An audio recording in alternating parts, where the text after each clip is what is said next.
Padahal ketika saya tanya sama ibu-ibu yang hadir, bapak-bapak yang hadir, siapa di antara bapak ibu yang punya warung? Ada yang ngacung, saya gitu. Terus saya tanya, mau nggak jadi tambah ramai warungnya? Mau. Kalau mau tambah ramai warungnya, sedekain isi warung. Tapi kalau mau warungnya tambah banyak, gimana caranya? Sedekain warungnya. Pada ketawa. Sedekain warungnya. Terus kita ngapain? Ya nyari kutu lah. Kan nggak ada kerjaan. Di situ seninya. Nah, ini saya bilang dalam ilmu sedekah disebutnya quantum changing. Quantum changing tuh begitu.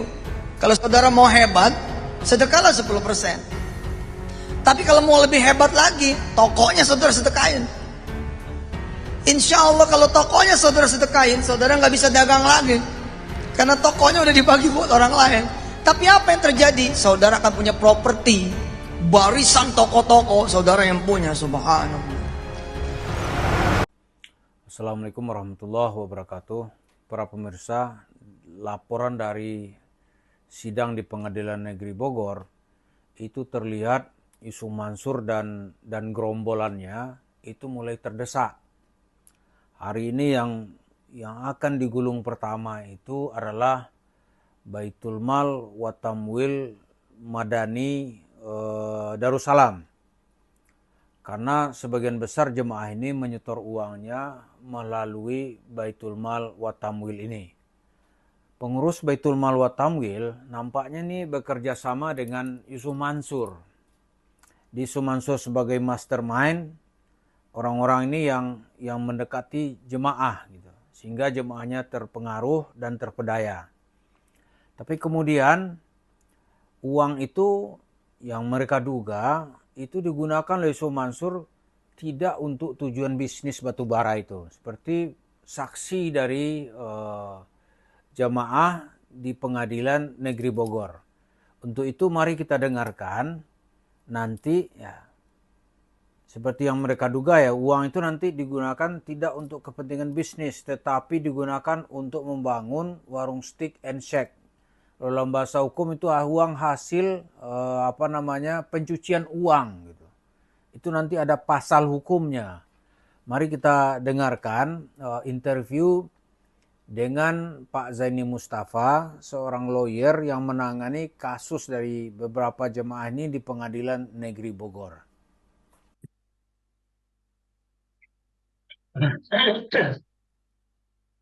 Halo Pak Zaini. Assalamualaikum. Salam. Jelas Ya, suaranya? jelas. Oke. Kita mulai Pak Zaini. Baik. Ya, Assalamualaikum warahmatullahi wabarakatuh. Waalaikumsalam warahmatullahi wabarakatuh. Pak Zaini, ini dalam minggu-minggu terakhir ini Yusuf Mansur nampaknya sudah seperti cacing kelojotan ini diserang dengan kasus-kasus dan bukti-bukti di pengadilan. Baik. Barangkali Pak Zaini bisa sedikit bercerita perkembangan terakhir bagaimana Yusuf Mansur makin terjepit di Pengadilan Negeri Bogor di mana kasusnya sedang disidangkan hari ini gitu. Silakan Pak. Ya, jadi kalau kasus yang di Pengadilan Negeri Bogor, gugatan atas nama Bu Ilis, yang mana di sana saya selaku kuasa hukumnya, itu sudah masuk pembuktian saksi. Nah, sudah 4 saksi yang sudah 2 minggu, sudah 2 kali persidangan, artinya 2 minggu. Per minggu itu saya diperbolehkan membawa 2 orang saksi. Kalau 2 minggu berarti ada 4 saksi. Dan dari keterangan 4 orang saksi tersebut menyatakan bahwa yang membawa bisnis batu bara atau inisiatif bisnis batu bara di Kalimantan Selatan itu adalah Yusuf Mansur terutamanya yang presentasi di dalam Masjid Darussalam. Kemudian ditindaklanjuti oleh afiliasinya sehingga para investor memasukkan investasinya begitu. Insya Allah kalau itu insya Allah terbukti.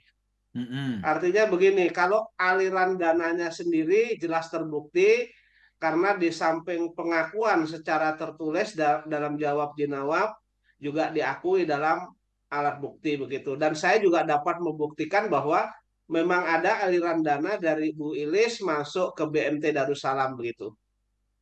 Oh, Artinya investasi tersebut jelas terbukti.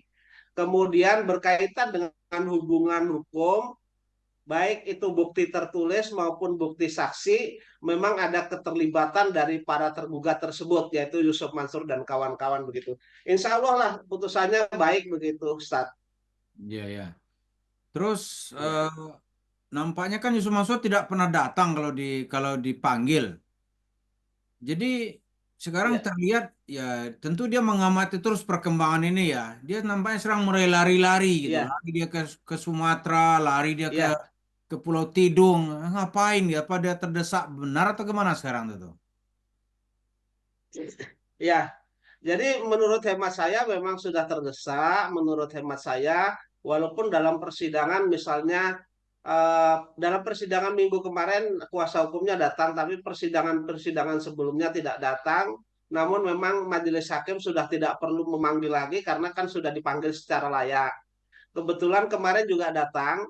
Kemudian dalam persidangan perkaranya Bu Iris nomor 147 PN Bogor ini, Yusuf Mansur sama sekali tidak mengajukan alat bukti Hmm, tertulis. Tidak tahu nanti kalau saksi begitu.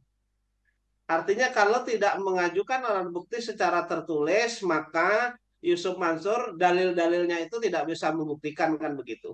ya. Kalau tahu Yusuf Mansur membuktikan misalnya dia bukan komisaris di dalam PT Adi Partner Perkasa sebagai tergugat 5 dalam perkara Biulis ini, tetapi kan ada putusan 313 itu menyatakan bahwa Yusuf Mansur dalam gugatan tersebut adalah sebagai komisaris, dan dalam jawaban Yusuf Mansur sama sekali tidak menolak beliau didudukan sebagai komisaris utama begitu.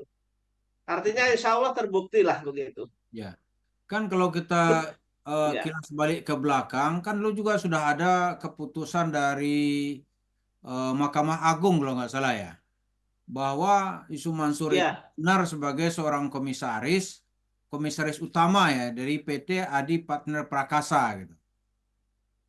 ya. Putusan pengadilan negeri Ustadz yang sampai dengan saat ini putusannya sudah inkrah itu. Udah inkrah ya. Iya, Nah, ini sekarang ya, ya. kembali ke Baitul Mal wa Tamwil apa Baitul Mal wa Tamwil Madani Darussalam. Itu kalau nanti Mm-mm. bukti dana masuk ke dia itu gimana korelasi dengan Yusuf Mansur nanti gimana Pak Zeni? Ya, jadi berkaitan dengan pengaduan saya, kemudian ditindaklanjuti dengan laporan polisi yang pernah saya buat di Mabes Polri itu masih berjalan, Ustadz, Hmm. masih berjalan. Nah, di dalam perkara tersebut kan diduga melanggar tindak pidana pasal 46 Undang-Undang Nomor 10 Tahun 2008. Hmm. Salah satunya itu kan melanggar undang-undang perbankan. Hmm. Masa sih koperasi menggalang dana umat kan begitu? Ya, ya. Kemudian menggalang dana umat untuk investasi. Hmm. Artinya saya berkeyakinan penuh bahwa BMT tersebut tidak punya izin dari Bank Indonesia maupun OJK. Hmm. Sehingga ketika mereka menggalang dana dari masyarakat tanpa ada izin, itu Hmm. kan merupakan suatu tindak pidana. Pasal 48 Undang-Undang Nomor 10 tahun 2008 begitu. Tapi Pak Zeni, 1998 Ustaz. Iya, itu pengurus iya. BMT. Maaf, saya koreksi sedikit. Jadi Undang-Undang Nomor 10 tahun 1998. Itu Ya. pengurus BMT sadar Kemudian nggak? ada pasal lagi yang saya masukkan. Ada pasal lagi yang saya masukkan dalam KUHP itu pasal pasal 378, 378, 372 penipuan. Kemudian juga ada saya masukkan pasal lagi karena uangnya sampai dengan saat ini tidak kembali terkait dengan undang-undang money laundry atau TPPU begitu Ustaz. Sanksi hukumnya Artinya berapa Pak? menurut hemat saya itu akan mudah sekali untuk menjerat, dan kalau toh memang perkaranya nanti misalnya agak lama ya kami bersabar, tapi misalnya tidak ada kabar, tentu kami akan kejar melalui Kapolri langsung begitu. Ya. Sanksi hukumnya Saya berapa, kira Pak? memang tergesa Yusuf Mansur dan kawan-kawannya. Dan yang saya laporkan berkaitan dengan BMT Darussalam itu eh, apa menghimpun uang umat itu BMT dan Yusuf Mansur dan kawan-kawan begitu. Hmm. Sanksi Lambat laun hukumnya terbukti Ustadz, sabar saja ya. Tunggu proses saja ya. secara sanksi Ya. hukum, kalau kan ada nilai pidananya tuh Pak, berapa sanksi hukumnya itu kalau itu dilaksanakan? Minimal berapa, paling paling paling apa, paling berat berapa gitu? Ya, jadi kalau undang-undang perbankan itu kan Hmm. minimal hukumannya 5 tahun, kemudian maksimalnya 15 tahun. Hmm.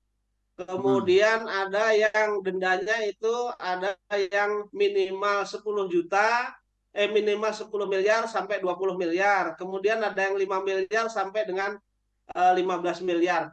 Ada dalam pasalnya ini. Terus Hmm. kemudian kalau berkaitan eh, dengan tindak pidana KUHP sekitar 4 tahunan. Kemudian berkaitan dengan TPPU cukup lumayan itu di atas 5 tahun Ustadz gitu. Nah, sekarang kalau terbukti nanti dananya mengarah ke Isu Mansur, itu harta Isu Mansur bisa disita, nah misalnya nih warung steak NC kan banyak sekali tuh, bisa lebih 100 katanya. Bisa disita nggak oleh Ya. jemaah atas nama hukum, oleh jemaah kota wisata Masjid Darussalam gitu. Jadi kalau nanti berkaitan dengan TPPU, berkaitan dengan TPPU itu nanti aliran dananya kan kalau kami itu kan menyetornya kepada BMT, kemudian BMT disetor kepada siapa yang menerima aliran dana itu kan akan ditelusuri. Ya kalau misalnya itu nanti ke warung stik, bebek selamat dan usaha-usaha yang lainnya tentu hal tersebut bisa disita Ustadz. Bisa ya. Itu. Nah, Ya, misalnya kan yang terima kan Yusuf Mansur, nanti kan bisa diperiksa aliran mm, dananya di BMT itu. Nah, Yusuf Mansur ya, menggunakannya tidak hanya ke warung steak, tapi juga usaha lain misalnya. Itu gimana, Pak? uh-uh. Ya nanti disita yang berkaitan usaha, yang berkaitan dengan usaha yang modalnya hasil tindak pidana itu bisa disita Ustadz. Kita tinggal tunggu mudahan aliran dananya ke beberapa usaha mereka, jadi bisa disita semua begitu. Nah, ini kita harus Iya, mengungkap ini karena ada dua, dua pelanggaran, Pak. Pertama ini jual-jualan Islam gitu. Dia jualan Islam atas nama apa Ustadz, apa namanya sedekah. Yang kedua, dia tuh ternyata ya menggunakannya untuk dengan cara-cara kejahatan gitu. Karena itu orang marahnya kepada Yusuf Mansur ini berlipat-lipat gitu. ya. Nah, gimana, Betul, Pak? yang menjadi persoalan kan sebenarnya kemarahan daripada umat, termasuk saya melakukan upaya hukum itu kan tidak terima ketika eh, mereka menggalang investasi, kemudian bersedekah atas nama umat, tetapi dipergunakan untuk diduga digunakan untuk kepentingan pribadi itu yang menjadi fokus saya sehingga bagaimanapun harus saya proses secara hukum berkaitan dengan kerugian dan yang ada data-datanya pada kami begitu Ustaz. Ya sekarang Ya, nampaknya Yusuf Mansur tuh uh, masih ya, nggak apa ya, seolah-olah tuh nggak ada masalah. Dia santai-santai aja, padahal sanksi hukum atau marahnya orang yang menghadap ke dia tuh sudah sangat apa sekali gitu, marah sekali gitu. kalau kita pikir sebenarnya sudah sampai ubun-ubun sih kita marahnya Ustadz Heeh. begitu. Ya Iya. mudah-mudahan upaya ikhtiar secara hukum ini berhasil dan juga tidak lupa kita berdoa semoga Yusuf Mansur dan kawan-kawan itu secepatnya diadili oleh Allah Subhanahu Wa Taala gitu, Ustaz. Oke, kita Ya, tunggu dia nggak bisa lagi petentang petenteng jualan agama, cerita salawat-salawat, lalu menghindar dari masalah dengan pergi ke daerah-daerah lain seolah-olah di sini dia sedang tidak ada permasalahan. Mari kita tunggu Pak Zaini, ya, semoga Allah menghukum baik, baik. orang-orang Ustadz. ini Ya, ya. hukum yang seadil-adilnya gitu. Baik, baik Ustadz. Ya, Ya, ya. terima Terima kasih. kasih. Ya, Assalamualaikum warahmatullahi ya wabarakatuh. sama-sama. Waalaikumsalam warahmatullahi wabarakatuh. Dari interview kita dengan Pak Zaini ini terlihat isu Mansur itu memang sudah bukan lagi kebakaran jenggot gitu. Tetapi ibarat apa ini dirujak dia tuh. Dia sudah kena rujak, kena pantatnya. Jadi dia tuh udah kelojotan kalau kata orang Jakarta nih. Lari-lari dia. Maka sebagian pelariannya itu nampaknya dia lari ke Sumatera.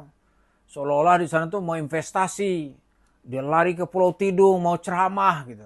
Padahal di Pengadilan Negeri Bogor tuduhan-tuduhan itu sudah mengarah kepada saksi-saksi dan bukti-bukti. Di mana Yusuf Mansur tidak bisa lagi lari gitu. Mengelak berdusta pun dustanya sudah nggak mempan. Padahal untuk berdusta dia itu adalah produk atau mesin dusta yang tiada taranya gitu. Tuhan aja dia sanggup mendustai, Nabi Muhammad dia dustakan, apalagi hanya sekedar berdusta kepada jemaah masjid kota wisata di Cibubur gitu. Jadi itulah yang kita lihat, orang kalau sudah terdesak macam-macam reaksinya. Tapi sebentar lagi Yusuf Mansur dan gerombolannya akan menemui sanksi hukum yang setimpal sesuai dengan penipuan yang dia lakukan dalam paket bisnis batubara Jabal Nur. Mari kita ikuti.